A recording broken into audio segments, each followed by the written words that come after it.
Vamos fechar nossos olhos, vamos relaxar o nosso corpo, elevar nossa mente ao Papai do Céu, à espiritualidade boa e amiga dessa casa, que sempre está a nos auxiliar, pedindo a proteção divina, agradecendo por mais esse dia, por mais essa noite, agradecendo por estarmos aqui, aprendendo um pouco mais para a nossa caminhada, que possamos aprender sempre, que possamos ter ouvidos para ouvir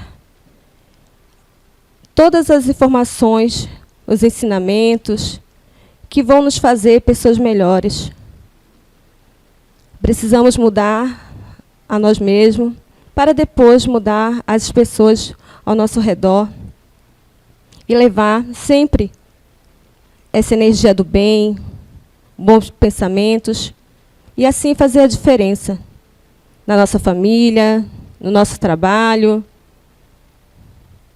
e aonde nós estivermos. Muito obrigada. E assim, sempre pedindo a proteção divina para nós. Assim seja.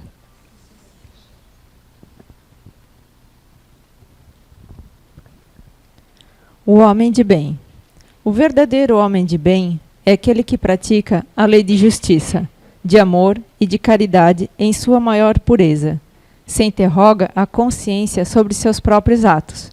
Pergunta a si mesmo se não violou essa lei, se não fez o mal e se fez todo o bem que podia, se negligenciou voluntariamente uma ocasião de ser útil, se ninguém tem o que reclamar dele. Enfim, se fez a outrem tudo que quereria que se fizesse para com ele. Tem fé em Deus, em sua bondade, em sua justiça e em sua sabedoria. Sabe que nada ocorre sem sua permissão e se submete em todas as coisas à sua vontade. Tem fé no futuro. Por isso, coloca os bens espirituais acima dos bens temporais. Sabe que todas as vicissitudes da vida, todas as dores, todas as decepções, são provas ou expiações, e as aceitas sem murmurar. O homem, possuído do sentimento de caridade e de amor ao próximo, faz o bem pelo bem, sem esperança de recompensa. Retribui o mal com o bem. Toma a defesa do fraco contra o forte, e sacrifica sempre o seu interesse à justiça. E encontra satisfação nos benefícios que derrama, nos serviços que presta, nos felizes que faz, nas lágrimas que seca, nas consolações que dá aos aflitos. Seu primeiro movimento é de pensar nos outros antes de pensar em si, de procurar o interesse dos outros antes do seu próprio. O egoísta, ao contrário, calcula os lucros e as perdas de toda ação generosa. Ele é bom, humano e benevolente para com todos, sem preferência de raça nem de crença, porque vê irmão em todos os homens. Respeita nos outros todas as convicções sinceras e não lança o anátema àqueles que não pensam como ele. Em todas as circunstâncias, a caridade é o seu guia. Diz a si mesmo que aquele que leva prejuízo a outrem por palavras malévolas, que fere a suscetibilidade de alguém por orgulho e seu desdém, não recua à ideia de causar uma inquietação, uma contrariedade, ainda que leve. Quando pode evitá-lo, falta ao dever de amor com o próximo, e não merece a clemência do Senhor. Não tem ódio nem rancor, nem desejo de vingança. A exemplo de Jesus, perdoa e esquece as ofensas, e não se lembra senão dos benefícios, porque sabe que lhe será perdoado como ele próprio houver perdoado. É indulgente para com as fraquezas alheias, porque sabe que ele mesmo tem necessidade de indulgência, e se lembra destas palavras do Cristo: aquele que está sem pecado, lhe atire a primeira pedra. Não se compraz em procurar os defeitos alheios, nem em colocá-los em evidência. Se a necessidade a isso obriga, procura sempre o bem que pode atenuar o mal. Estuda as próprias imperfeições e trabalha sem cessar em combatê-las. Todos os seus esforços tendem a poder dizer a si mesmo, no dia de amanhã, que não há nele coisa de melhor do que na véspera. Não procura fazer valorizar nem seu espírito, nem seus talentos, às expensas de outrem. Aproveita, ao contrário, todas as ocasiões para ressaltar as vantagens dos outros. Não se envaidece nem com a fortuna, nem com as vantagens pessoais, porque sabe que tudo que lhe foi dado pode lhe ser retirado. Usa, mas não abusa, dos bens que lhe são concedidos, porque sabe que é um depósito do qual deverá prestar contas, e que o emprego, o mais prejudicial para si mesmo, é de fazê-lo servir à satisfação de suas paixões. Se a ordem social colocou o homem sob sua dependência, ele os trata com bondade e benevolência, porque são seus iguais perante Deus. Usa de sua autoridade para erguer-lhes o moral e não para esmagar com o seu orgulho. Evita tudo o que poderia tornar a sua posição subalterna mais penosa. O subordinado, por sua vez, compreende os deveres de sua posição e o tem com escrúpulo em cumpri-los conscientemente. O homem de bem, enfim, respeita em seus semelhantes todos os direitos dados pelas leis da natureza, como gostaria que os fossem respeitados. Essa não é a enumeração de todas as qualidades que distinguem o homem de bem, mas todo aquele que se esforça em possuí-las está no caminho que conduz a todas as outras.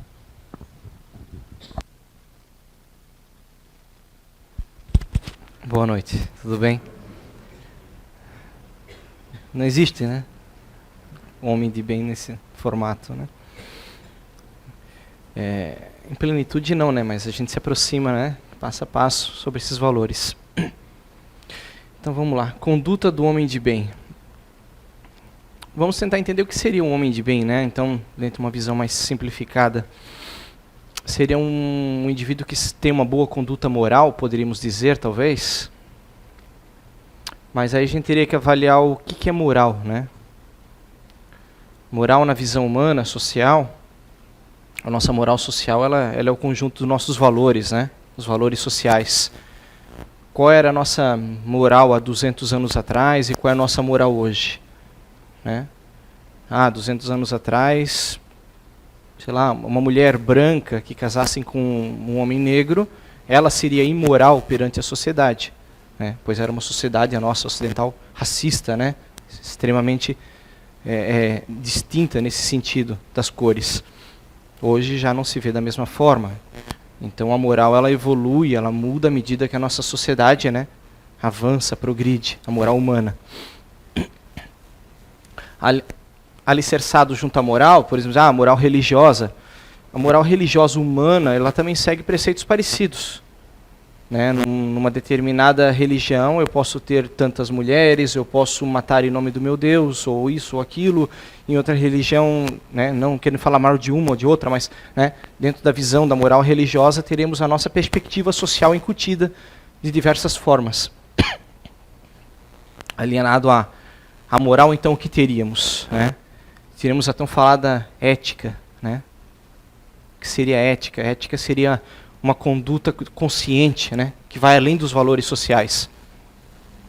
A capacidade nossa de pensar por si mesmo, por poder diferenciar, entender, julgar o certo e o errado diante das leis morais humanas.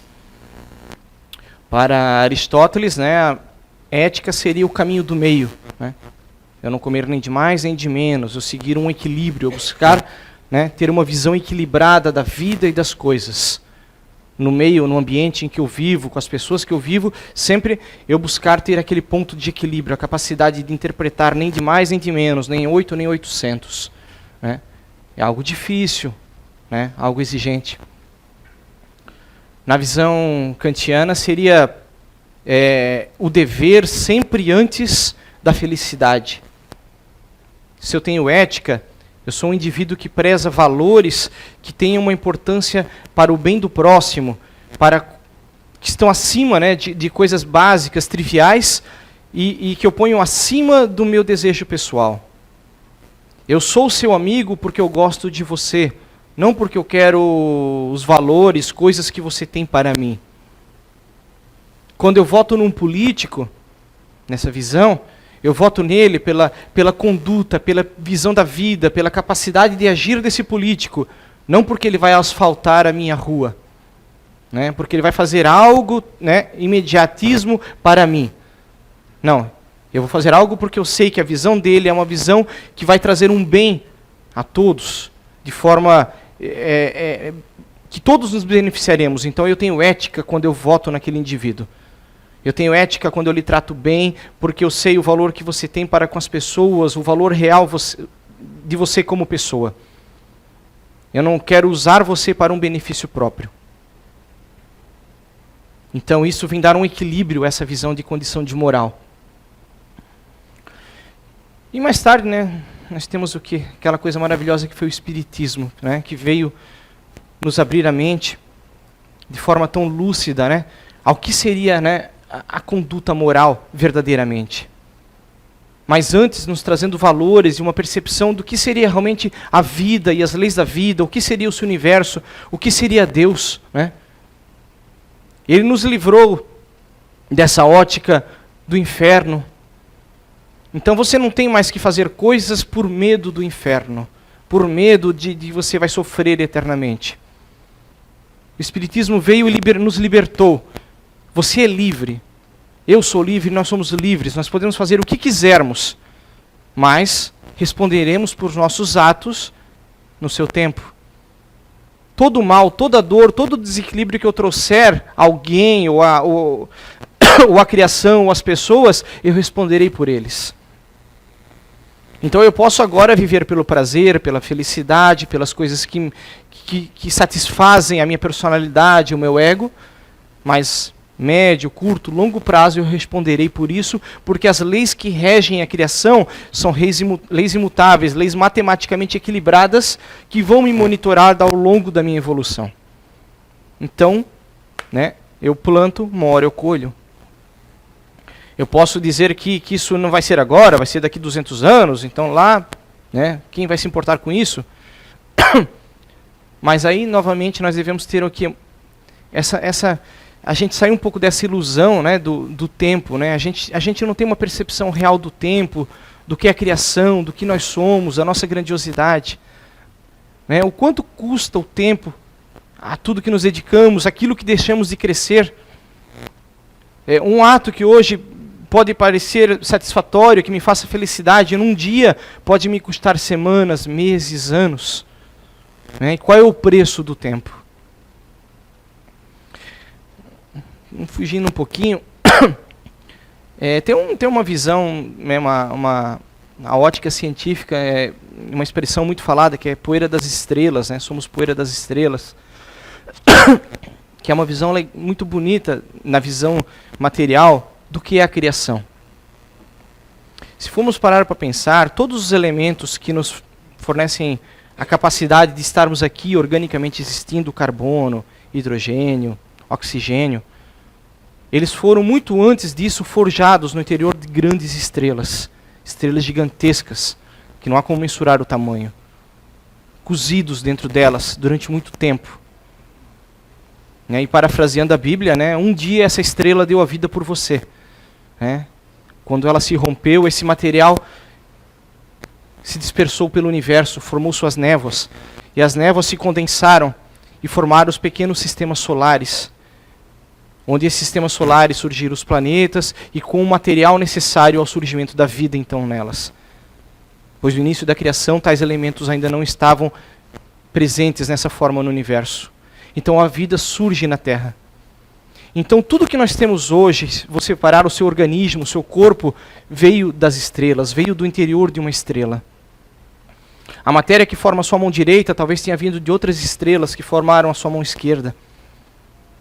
Essa é a grandiosidade da criação e do universo, que a gente tem que ter uma perspectiva, uma ótica de entender o tempo, de entender o valor da criação, a energia desprendida para que você esteja aqui, que eu esteja aqui. O trabalho que se desenhou por trás de toda essa grandiosidade que é a criação, que é a vida, que é a beleza do universo, para você estar aqui hoje, dotado de raciocínio contínuo, de capacidades, de sentidos emocionais, de coisas tão valorosas como um indivíduo, como uma unidade pensante e participante da criação e da evolução. Para você hoje chegar em casa e dar um piti porque o seu filho quebrou um copo. Né? Porque o teu marido não estendeu a toalha direito. Vou me defender, né? Entendem? A nossa visão, ela tem que ser abrangida. A gente tem que buscar abrir a mente para as coisas grandiosas realmente da existência, da criação e de quem somos. O Espiritismo, ele veio fazer isso por nós. Sabe, a gente sair dessa ótica fechada, daquela leitura clássica que pessoas escreveram, e a gente entender um pouco mais. O que há ali naquela leitura clássica que é o valor que realmente devemos buscar e aplicar no nosso cotidiano, na nossa existência? A moral do Cristo. Né? Eu acho que se a gente pegar aquilo tudo ali e for tentar, né, dentro desse conceito chamado Bíblia, o que buscar, a moral do Cristo é o que há de valoroso ali dentro. A moral da conduta, do indivíduo, da personalidade, do que seria ser um homem, uma mulher de bem. Uma pessoa que tem paciência, que tem respeito para com o próximo, que entende os outros, que não julga, prejulga e sentencia imediatamente. Nenhum de nós tem esse valor, esses valores realmente, né, como instinto, como natureza. Nós somos animalescos, somos instintivos, somos orgânicos em grande parte dos nossos atos. Mas a consciência está aí, nós já somos dotados dela. Esse é um degrau que nós já subimos. Já galgamos isso. Consciência, gente, consciência. Nós já temos. Sou o Senhor dos meus atos em grande parte do tempo que aqui estou. Posso responder por aquilo que faço, por aquilo que digo, por aquilo que penso, que desejo. Porque eu já tenho interpretação, capacidade, com exceção dos indivíduos que tenham isso cerceado na sua forma orgânica, porque estão passando por um outro momento da evolução, que não possam pensar, raciocinar ou agir perfeitamente, igualmente, não perfeitamente, mas igualmente a nós, que nós também somos imperfeitos nisso tudo, nós somos limitados. Nossos sentidos, nossa capacidade de raciocínio, de visão, de audição, de interpretação, de cálculo. Mas nós já temos coisas grandiosas que nos permitem exemplificar o que é essa visão, o que é essa existência do Cristo num plano que nem o nosso.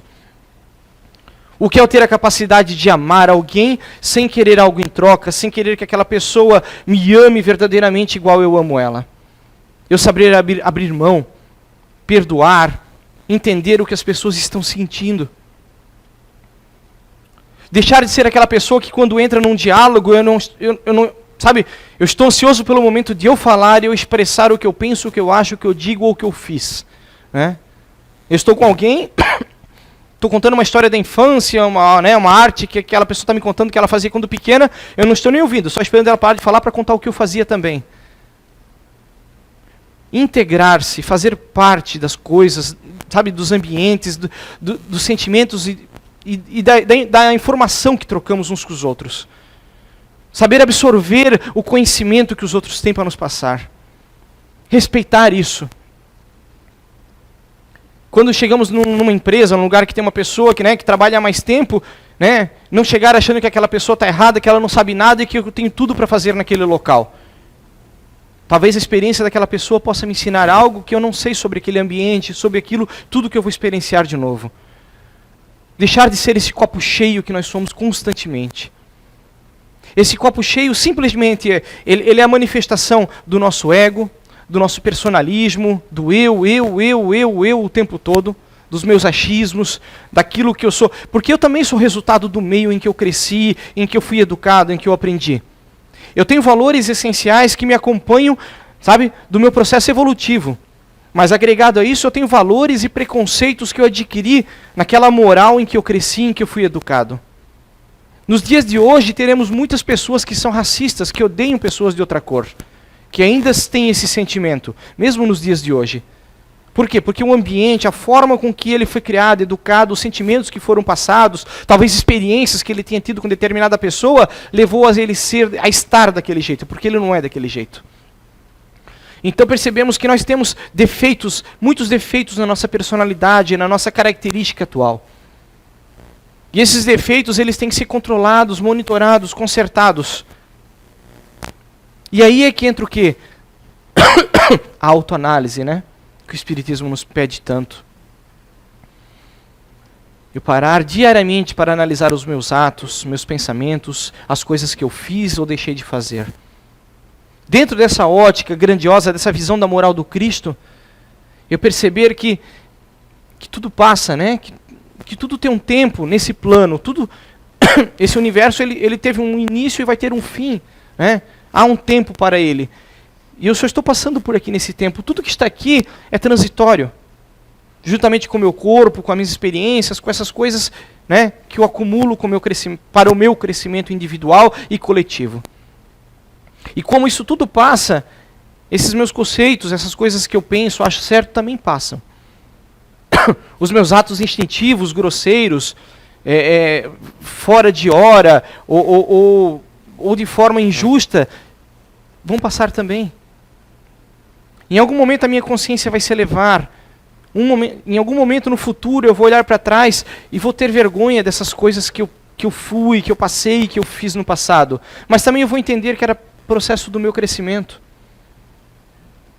Assim como, né, como um adolescente que tem uma perspectiva da vida, quando a gente chega, né, na meia-idade, essa perspectiva ela tende a mudar, ela tende, né, a se estabilizar de uma forma melhor. Nós somos assim em essência e em espírito. Estamos aqui experienciando vivências, energias, vibrações, formas de ser e de estar. Vou experienciar essa vida, talvez eu seja uma pessoa mais emocional, uma pessoa mais voltada às artes, ou às coisas mais, né, de um conceito. Ou talvez eu venha numa forma mais bruta, mais ativa, mais realizadora, mais impositora. Mas tudo são fases, são processos que vão compor um grande quebra-cabeça que é o que nós somos realmente. E lembrar disso é fundamental, constantemente, diariamente. Quem eu sou realmente? Essa pergunta talvez ela mude com o passar do tempo. Quem sou? Né? O que estou fazendo aqui? Qual a minha missão? Qual o meu trabalho aqui? Para onde caminho? Por que eu estou nessa família, nesse seio de relacionamento com essas pessoas? A conduta do homem e da mulher de bem é isso, é a gente se questionar, é a gente aplicar essa ética cristã, essa ética, da conduta além do tempo para as coisas temporais. Eu sei que isso tudo passa, eu sei que esse sofrimento que eu estou passando vai passar, que esse sofrimento que você está passando também vai passar, e que eu posso fazer parte, em abreviar esse seu sofrimento, isso que você está passando. Talvez eu possa interceder para interromper grandes sofrimentos de muitas pessoas lá na frente, com pequenos atos aqui agora. É triste quando a gente vê, que eu tive a notícia agora de uma senhora da Prablu que se suicidou recentemente. Ela tinha compromissos, coisas, ia estar agora no pedágio, né? Coisas assim, coisas sociais, em prol de uma boa ação, mas de repente ela se deu por vencer. O que aconteceu com ela? As pessoas que estavam em volta dela, qual responsabilidade tinham também nesse efeito final? Quando uma pessoa abrevia a vida. Como eu trato as pessoas à minha volta? E se alguém aqui, se ela amanhã vier, né, a ceifar a própria vida, né, interromper o seu ciclo de aprendizado e de evolução, qual a minha responsabilidade aqui como um parceiro, como uma pessoa que convive com ela? Os momentos em que eu quis expressar a minha opinião, seja de qualquer ordem, acima da dela, eu sou mais importante que ela, e dia a dia eu tento vencer ela, eu venço, seja uma hora que eu venço realmente, que aquela pessoa desiste. E qual a grandiosidade dessa vitória? Qual a grandiosidade de estar certo, quando o estar certo, ele não é em profundidade o bem para algo melhor, algo profundo, é apenas o meu ego. Qual a importância de eu sempre me colocar acima como fonte suprema da verdade e da sabedoria dos outros, diante dos outros? A ausência da humildade, da capacidade de analisar as pessoas e relevar muitas vezes os erros delas. Como avaliar? Vamos agora partir de um pensamento mais genérico, né? A gente falou conduta moral. Um policial que tira a vida de uma pessoa, né? Se formos usar uma ótica simplista, um indivíduo que matou, né? levou ao desencarne um outro indivíduo. Poxa, ele está errado, ele tirou a vida daquela pessoa. Mas ele era um policial. Naquele momento ele salvou 10 pessoas com aquela vida que ele ceifou. Então, opa, nesse aspecto a ótica moral já muda, né? Não, ele pôs a vida dele em risco e num ato que não havia outra solução, ele salvou 10 pessoas tendo que interromper a vida de outro. Vem como tudo é um ponto de vista, tudo é uma questão mais ampla de analisar as coisas. A gente não pode ter, questão fechada em tudo. Ponto pacífico em tudo, é a palavra, é a palavra, é a palavra. Que palavra, gente? O que a gente sabe do universo e da criação? Da grandiosidade, dessa definição que a gente tenta fazer de Deus, o que será Deus realmente? A gente seria muito prepotente achar que pode definir o que seria Deus. Dar uma explicação, ele é um indivíduo bom que nos quer bem. Então por que não fez as coisas de outro jeito, né? Qual a grandiosidade, quais os segredos que se escondem por tudo isso, por trás de tudo isso? Novamente voltamos então a entender o tempo. Entender que a gente deve fazer bom uso do tempo que temos aqui, seja eu tenho aqui mais um dia, mais uma semana, mais 30, 40, 50 anos. Usar bem esse tempo. Entender que é possível ser feliz aqui.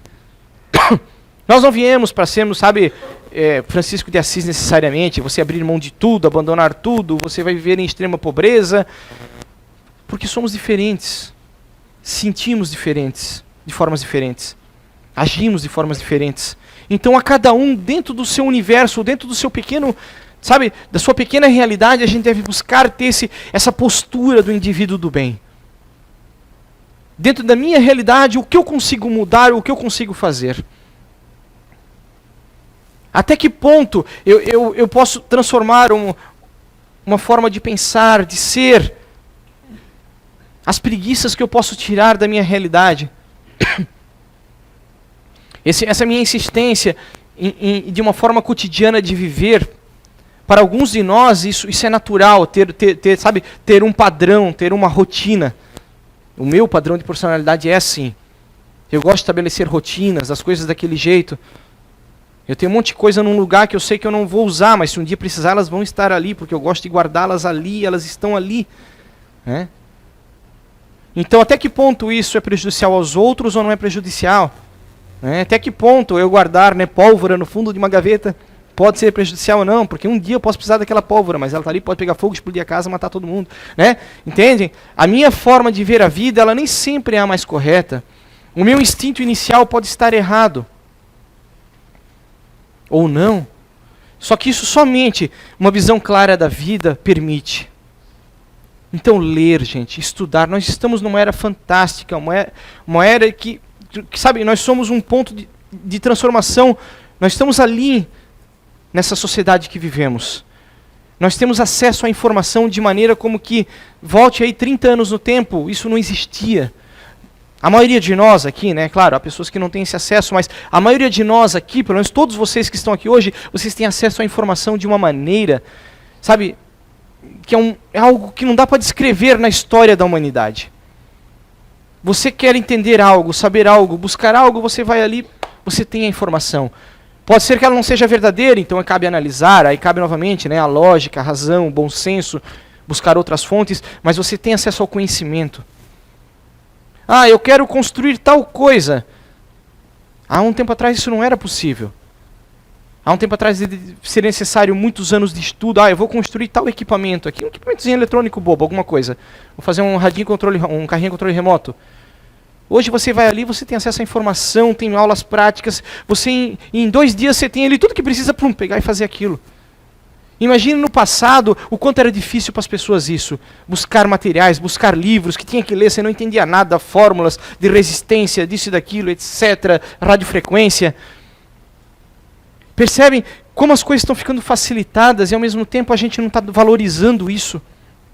A gente não está tendo essa percepção de que o conhecimento transforma de uma maneira tão incrível a vida das pessoas, para o bem ou para o mal, para o viver bem ou para o mal viver, para o prazer ou para a dor, ou chamar de que forma for, mas o conhecimento já está à nossa disposição. O que mais precisamos? boa vontade, largar a preguiça, proatividade, o desejo de ir atrás. Eu estou aqui em casa hoje, poxa, que bom seria eu ter uma música aqui mais suave, meditativa, para me colocar aqui no ambiente. Você tem uma Smart TV, muita gente tem, ou você baixa da internet, bota no MP3, pronto, tá ali já, né? Entende? São coisas, nós temos tantas coisas. Eu sou da geração nos 80, você tem que esperar tocar em algum lugar, gravar a fitinha ali, né, para tirar, botar, né, aquele chasse da rádio. As facilidades que nós temos hoje, só que também isso come o nosso tempo. Então ele também exige regrar, né? Exige ter postura, ter conduta, você ter uma visão clara do que você quer, né? Eu vou ali, eu abro uma página, eu quero pesquisar uma coisa, aparece um gatinho correndo, eu clico no gatinho, vou pro jogo do gatinho e passo o dia no jogo do gatinho. Entendem? Então, a gente tem que ter também o quê?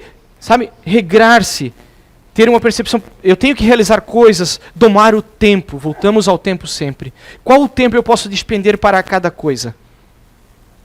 Nós vivemos, então, graças a tudo isso, todas essas questões, a evolução científica que temos, cada vez menos tempo.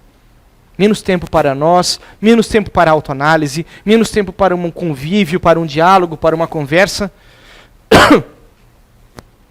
Então é evidente que esses nossos conceitos de valores sociais eles estão mudando.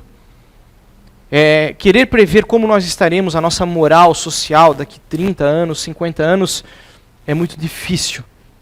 É muito improvável a gente dizer a ótica, como estaremos vendo a vida, até porque como a vida estará sendo criada, dirigida na nossa sociedade cientificamente evoluída, é difícil prever. Mas certos valores nós não devemos perder, independente, a nossa fé, a nossa crença de que nós continuamos acima disso tudo, além disso tudo. O que nós somos realmente está além desse plano orgânico. Está além disso que fica, isso que se desfaz, que é reaproveitado na natureza. A nossa origem, ela está fora desse universo material.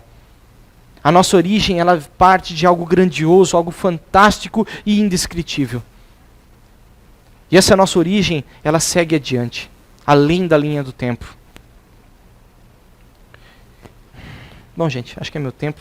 Deixa eu achar se tem alguma coisa importante para falar aqui ainda. Eu sou assim mesmo, desculpa, eu não gosto de seguir muita folhinha. O dia que vocês me verem botando projetor aqui é porque algo está muito errado. Estão me perguntando, vai ter projetor? Não, não vai ter. Eu acho que a gente tem que tentar valorizar, entendam, quando a gente força isso, a gente está forçando aqui. Eu adotei essa metodologia porque eu acho que fundamental é forçar isso aqui.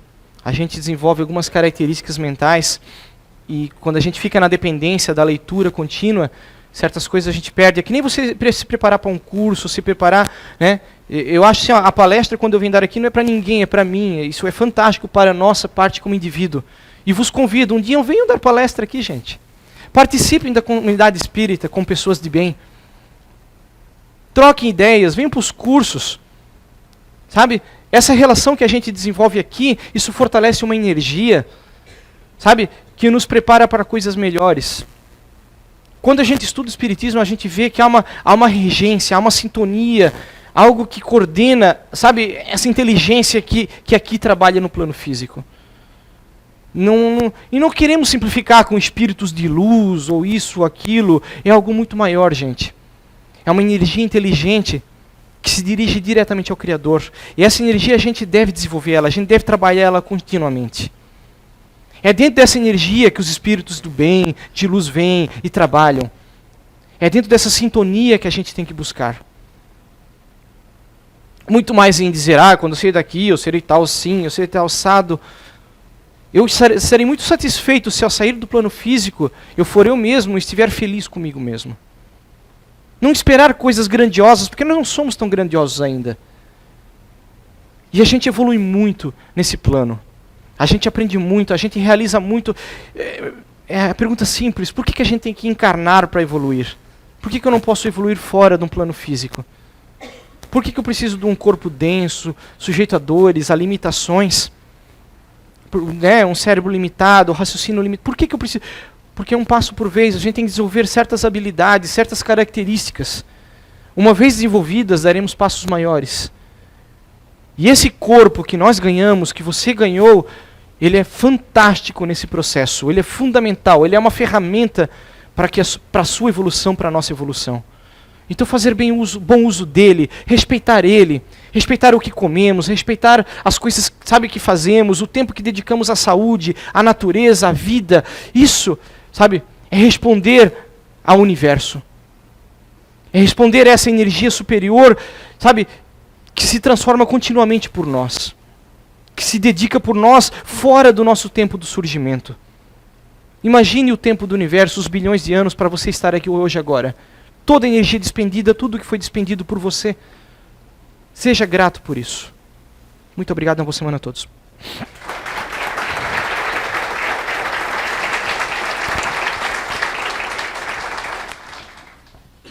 Lembrando que quem consumiu bebida alcoólica, deixar para a próxima palestra para receber o passe, porque às segundas-feiras aqui há tratamento espiritual e a mesma sala para o tratamento é a mesma do passe. Então, o álcool ele acaba não fazendo bem, né, para essas energias salutares, benéficas para o tratamento espiritual. Então, é só por causa disso. Pode deixar em cima da cadeira ou entregar lá. E na próxima palestra você recebe.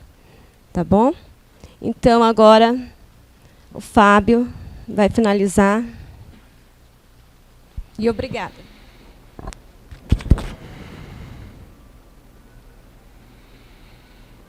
Senhor, nosso Pai, nosso Mestre, nosso amigo.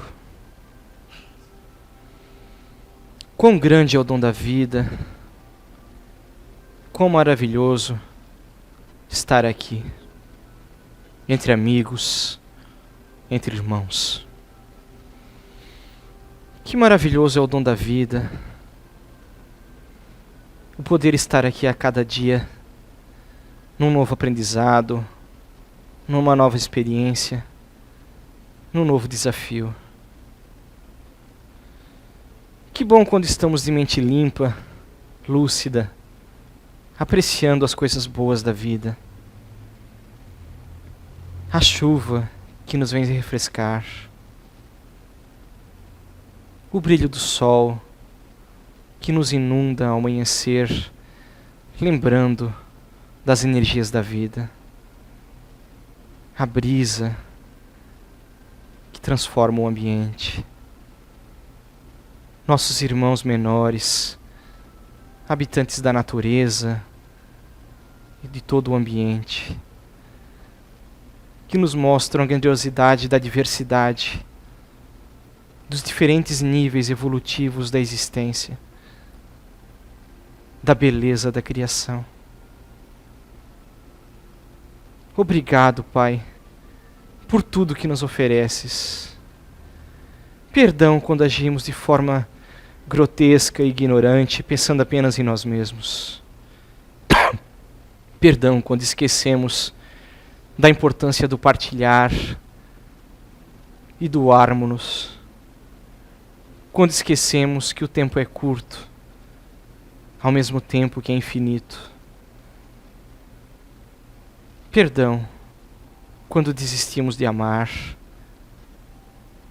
quando achamos que tudo é tão simples que não vale a pena. Olha por aqueles que não puderam estar aqui hoje, que nossa vibração possa tocá-los de alguma maneira, que eles lembrem que estamos ligados uns aos outros e que é possível, hoje e sempre, sermos realmente seres do bem. Que assim seja.